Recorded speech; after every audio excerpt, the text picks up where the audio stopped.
There's something I noticed, and I didn't realize that it's a thing. You know what you're supposed to do with the rock at a school? The big rock? Yeah, you're supposed to paint it. Decorate it for birthdays and stuff. Well, I guess now seniors, and I don't know, if I saw this on social media. Somebody I know has got a senior in high school. They decorate their spots now, their parking spots. Oh my gosh, I just saw that. Yeah. Right? Did you see that too? And I'm That's so weird that you just said that because I just scrolled past somebody who did that for their kid on Facebook. Yeah, I didn't know that was a thing. Yeah. Like, why is school so much more fun now than when I went?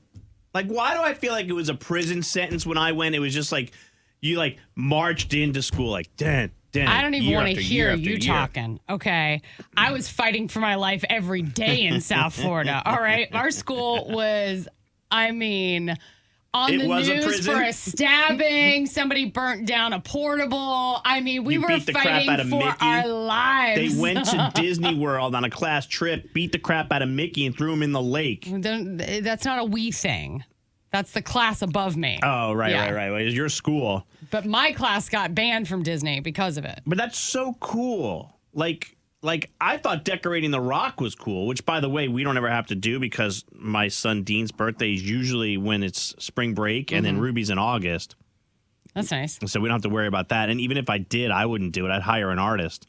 You say that, but then you get quotes on how much the artists are, and you're like, I'll give it a shot. That's what we did. Yeah, I remember. Yeah. Didn't you paint something in it? What'd you paint? Well, we painted the rock twice for cash already.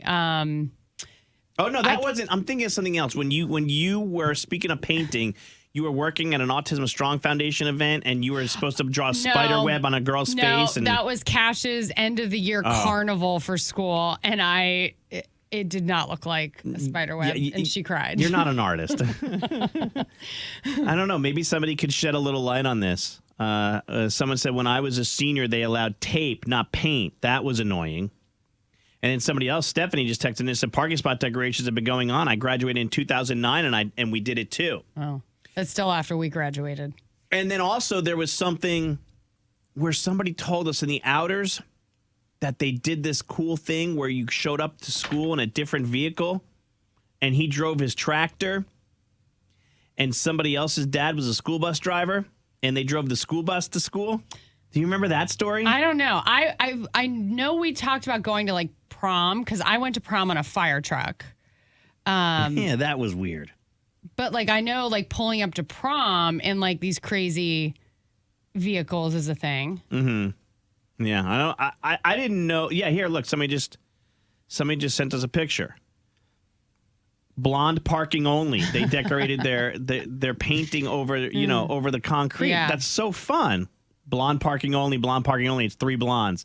And then I see Snoopy like somebody drew Snoopy. Yeah. That's a really good Snoopy. So I didn't know that decorating the spots was a thing. What would you put on yours? A stick figure because that's about as high as my artistic ability goes. No, now, not then. Now you would put like some sort of you put a red bottom heel on your spot. If it was my work parking spot, I'd put a shambong on there. But if it was my like high school parking spot, I'd probably go with a heel or something. You know what I would do? I'd put the MTV logo on there, like the old 80s MTV logo that had like different things in the M. Like it was, giant M and paint different things in there. MTV. All right. Well, good for the seniors.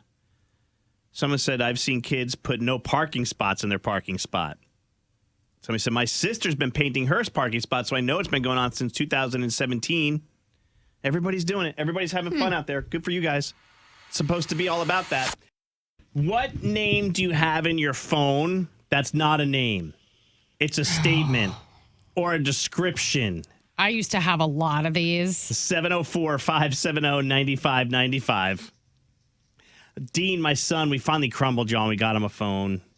He's 12, 7th grade. We gave him, he had that little gizmo watch, Big Al, that maybe your nieces might have where you can contact them and you can't do much on it. And then we upgraded him to like an Apple Watch. And then finally, like, we're just, the thing is that we don't have house phones anymore. So as much as we want to be good parents and keep cell phones out of our kids' hands as long as possible because they're just screens that the kids sit on, we realized that, Dean's going to need a phone. People are not calling our house like they used to back in the day to ask for Dean. Right. If they want to get in touch with him, they want to call a cell. And I want Dean to be able to get in touch with me on the bus, wherever he's going. So we got him a cell phone. So I'm going through contacts to share contacts. Uncle Rich, his grandma's number, he needs that. Mary, our nanny, we did that. And we're going through, and Dad goes, Dean goes, Dad, who's Bill Take My Money? Do you know what that is? No. Bill Take My Money? Good bill collector. No. It's not a bill collector? So what you mean, Bill Take My Money? What? Somebody you buy something from. What? You know who it is. You both know who it is. It's an old employee who used to be here who negotiated our contracts, and his last contract that he negotiated with us, we got killed on it, so I called him Bill Take My Money. Oh, yeah. Let's see. Best Pizza, that's Basante. My friends at Basante. Bob Tennis is on there. That's a guy who I played tennis with. Bad Lawn Guy. This is a guy who killed my lawn. I call him Bad Lawn Guy. So I have all these. Do you guys have any on there?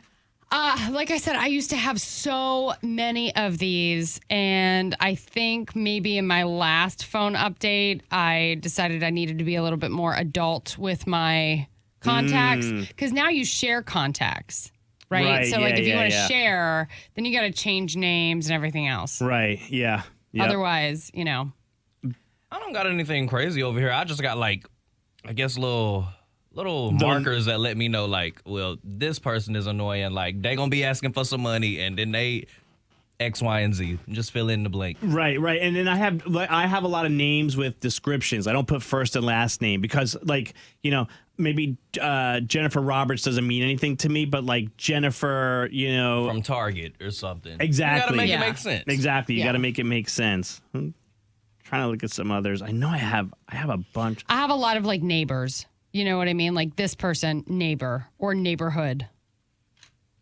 Our buddy Joe says he's got New Mexico and guy with car for sale in his phone. Let's see. What names do you guys have in your phones, and what descriptions? Instead of a name, it's just a description. 704-570-9595. Oh, I have golf cart guy Panthers. Mm-hmm. That's the guy who drives the golf cart from the stadium. Mm-hmm. And I could text him and see if he's working this weekend, and if so, he'll take a golf cart and pick us up at the station and drive us to the stadium. Nice. Mm-hmm. We have funny names for people on our phone. Sometimes it's not even a person's name. It's just like somebody texted in and said "life ruiner." Oh, jeez. Yeah, my best friend was nothing but drama, so I changed her name to Life Ruiner. Oh gosh. We got 2 back-to-back texts that came in. Life Ruiner, you like that? How about this? Dirty Boy and Freaky Girl, 2 separate texts. Okay. Hey, I got to know who you're dealing with. Adam, good morning. Good morning. So you got a name in your phone. What is it? Smiley Tile Guy. Smiley Tile Guy. Yeah. Nothing like a guy who does his job with a smile. Let's unpack. But do you know his real name when he calls you? I do now. Okay. He finished all the tiles in my house, but I renovated before I knew his real name. Yeah, so then he calls you and you're like, hey, guy, what's up? Yeah. No, I can't even call him Glenn. I'll be like, what's up, Smiley? That's funny. Yeah, and that's how you have him. So if somebody asks, like, hey, do you know a tile guy? You got to share it as Smiley. Oh, yeah. They don't. They get Smiley. Yeah. They don't get Glenn. That's great. Thanks, Adam. And that's just the way you know these people. Lots of text messages coming in, trying to keep up with all of them. Ex-girlfriend is ignore call in my phone. Okay. That's probably a good idea. How about this one? That girl who did that thing that one time. Whoa. Uh-oh. Okay. I know. That thing. I know. We all want to know what that thing is, right? Mm-hmm. We asked for a follow-up. However, they're just walking into work and they couldn't do the follow-up at this time. And then somebody says house for sale because the person they were buying the house from, they couldn't pronounce their name, so they just called them house for sale. Okay. You got to do that, or else you will never remember. I mean, now I'm starting. So do you just not ever bring up the name and just try to move through y'all's relationship? You try to figure it out as you go along. And using context clues and stuff. And eventually, you might be able to update that contact. Well, yeah, right. That's true. Like, I'm going through my phone now, Al, and it's like the names that don't have something next to them. I don't know who these people are. You know, like Kinley Sitter. I don't know who that is. It sounds like somebody's name and a babysitter. Yeah, but I don't know. I have no messages with her, no contact. Like somebody probably said I have a great sitter one night, and I was like, oh, okay, who is it? Let me take their information. Good morning, Maney and Loren. Who's in your phone? Hey, I had texted about finding out my ex-husband cheated. Good story. Share with everyone, please. Yes. So he got a call one night from a contact that said Andrew Blue Honda, and it turned out to be his ex-girlfriend that he had before he married me. So did you answer it? How did you figure all this out? I did answer it, but when I answered it, she didn't say anything because she obviously knew about me. Mm-hmm. So then it was just questioning him, and he didn't admit to it right away. I had to do some digging, but I eventually found out that that's what it was. See, in that circumstance, the first thing that would come to my mind is write down the number and call it from somebody else's phone and see who answers or what voicemail comes up. Yeah, I didn't, because I was a contact in her phone too, so I had one of my friends call her. Mm-hmm. I'm trying to figure out where he got Andrew Blue Honda from. It was a cover name. He's a car guy, so he has a lot of car friends. He goes to like car meets and stuff, so it wasn't like out of the blue to have someone in his phone like that. Yep. He just used it for ulterior motives. Yeah. All right, perfect. Well, we appreciate you chiming in and sharing that. Tough story. Thank you. Thank you. Hopefully you enjoyed your Starbucks. She said she was calling right through. She went through the Starbucks. Yeah. I did. I have my caramel ribbon crunch. I'm ready for the day now. No pumpkin spice yet? No, I don't like pumpkin. I think the caramel is a fall menu anyway. Hold on. Yeah, I'm going to name her and our text chain Don't Like Pumpkin. Thanks. Enjoy your day. Hey, it's Loren from the Maney and Loren Morning Show. Thank you guys so much for watching. Make sure that you subscribe to our channel and like this video. But if you want to see more content, we've got stunts and more funny show moments.